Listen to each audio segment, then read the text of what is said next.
आप सभी का स्वागत है एजुकेशन की इस क्लास में। आज की क्लास में हम सर्व शिक्षा अभियान के बारे में जानेंगे, जो कि बीए, एमए और बीएड के स्टूडेंट के लिए काफ़ी इम्पॉर्टेंट है। तो आइए शुरू करते हैं हम अपनी आज की क्लास।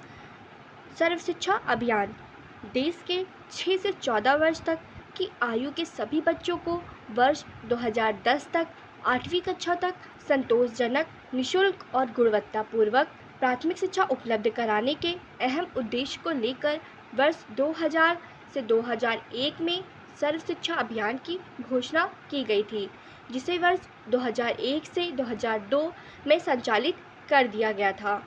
इस अभियान हेतु 9,000 करोड़ का अतिरिक्त बजट प्रतिवर्ष आवंटित किए जाने की व्यवस्था रखी गई थी।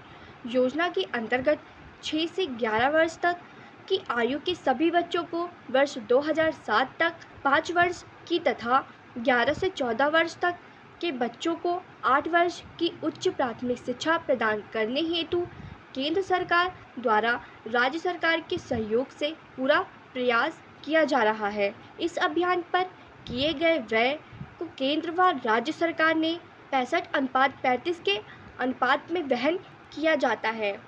पूर्वोत्तर राज्यों के मामलों में यह अनुपात 90:10 का है। इस योजना के समुचित रूप से क्रियान्वयन सुनिश्चित करने हेतु प्रधानमंत्री की अध्यक्षता में एक राष्ट्रीय सर्व शिक्षा अभियान मिशन स्थापित किया गया। उल्लेखनीय है कि सभी को शिक्षा एजुकेशन फॉर ऑल EFA उपलब्ध कराने के लिए यूनेस्को ने सन 2015 तक की सीमा निर्धारित की है, किंतु भारत ने सर्व शिक्षा अभियान के तहत वर्ष 2010 तक ही इस उद्देश्य को प्राप्त करने का लक्ष्य बनाया था।